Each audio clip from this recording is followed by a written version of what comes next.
حق کربلا میں ادا کر دیا، اپنے نانا کا وعدہ وفا کر دیا، سب کچھ امت کی خاطر فدا کر دیا، گھر کا گھر سب سپرد خدا کر دیا، حسین ابن حیدر بلا کو سلام۔ حسینیت زندہ باد، حسینیت زندہ باد۔ آخر میں یہ کہوں گا کہ اہل بیت پاک سے گستاخیاں بے باکیاں، ارے لعنت اللہ علیکم دشمنان اہل بیت۔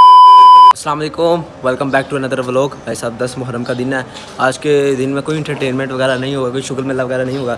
مولا امام حسین کی باتیں، ان کے رفقا کی باتیں ہوں گی۔ اس سے پہلے بھائی صاحب جمعہ کی تیاری وغیرہ کرتے ہیں، کپڑے چینج کر لیے ہیں اور ٹوپی وغیرہ لے لی ہے، وی آئی پی بچہ بن گیا ہوں۔ اب چلتے ہیں جلدی سے جا کے جمعہ پڑھتے ہیں۔ اس کے بعد بھائی صاحب یار حضرت امام حسین رضی اللہ عنہ کی بارگاہ میں سلام پیش کرتے ہیں۔ آجو بھائی۔ میرے حسین تجھے سلام، میرے حسین تجھے سلام، السلام یا حسین، السلام یا حسین، میرے حسین تجھے سلام۔ جس نے حق کربلا میں ادا کر دیا، اپنے نانا کا وعدہ وفا کر دیا، سب کچھ امت کی خاطر فدا کر دیا، گھر کا گھر سب سپرد خدا کر دیا، حسین ابن حیدر بلا کو سلام۔ السلام علیکم بھائی جان۔ وعلیکم السلام۔ کیسے ہیں؟ فٹ فاٹ؟ السلام علیکم، کیسے ہیں بھائی جان؟ فٹ فاٹ طبیعت سے؟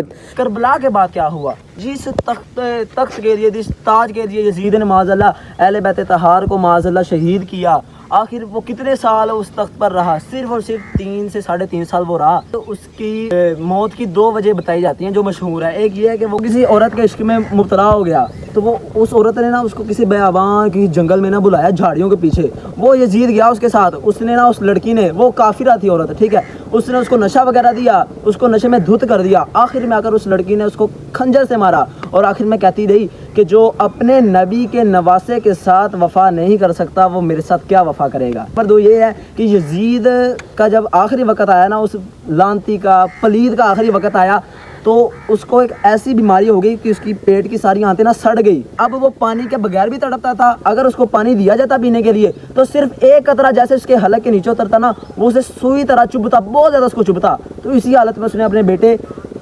معاویہ بن یزید کو بلایا، اس کو ساری حکومت کے بارے میں ویسا بتانے لگ گیا کہ میرے جانے کے بعد تم نے یوں کر کے سنبھالنا ہے۔